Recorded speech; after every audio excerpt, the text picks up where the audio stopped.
L'affaire Bettencourt inspire le cinéma. Un film est déjà en préparation, produit par Thomas Langman. C'est Jeanne Moreau qui est pressentie pour jouer le rôle de l'héritière. Il sera intitulé Parce que je le vaux bien.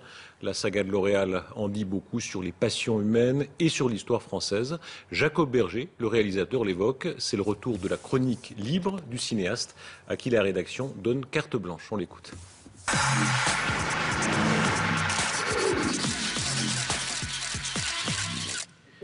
Vous connaissez l'histoire de Dédé l'arroseur? Pendant la guerre, Dédé collabore avec les Allemands et travaille pour Vichy.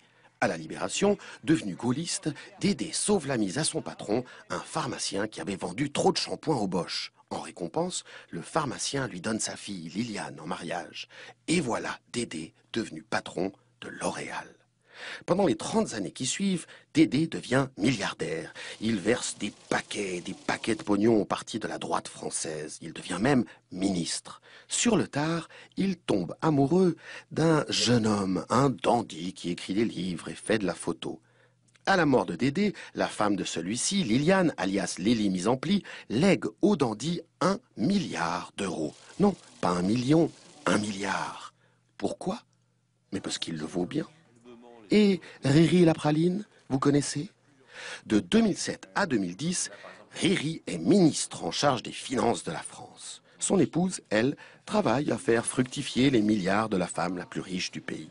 C'est alors qu'on découvre que le ministre, qui est aussi le trésorier du parti du président Speedy González, aurait reçu 150 000 euros de la femme la plus riche du pays, à la veille des élections, et au black. Peu, dit le ministre, c'est même pas vrai. Mais les révélations continuent.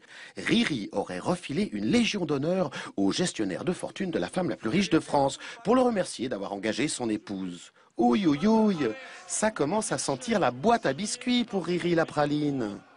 Et Flo, chapeau pointu, vous connaissez?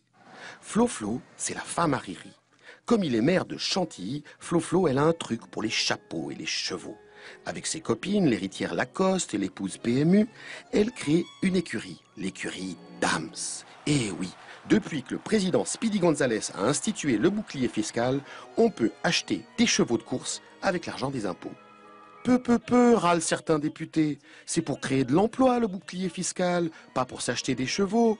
Taratata, répondent Florence Chapeau Pointu et Édouard de Rothschild, patron de France Gallo. On fait ce qu'on veut. Et devinez où elle bossait, Flo Chapeau Pointu, avant cette sombre histoire? À France Gallo, pardi. France Gallo, dont les profits se sont envolés depuis que Riri a légalisé les paris sur Internet. Bref, comme on dit chez L'Oréal, tout ça, c'est parce que je le chevauche bien. Parce que je le vaux bien.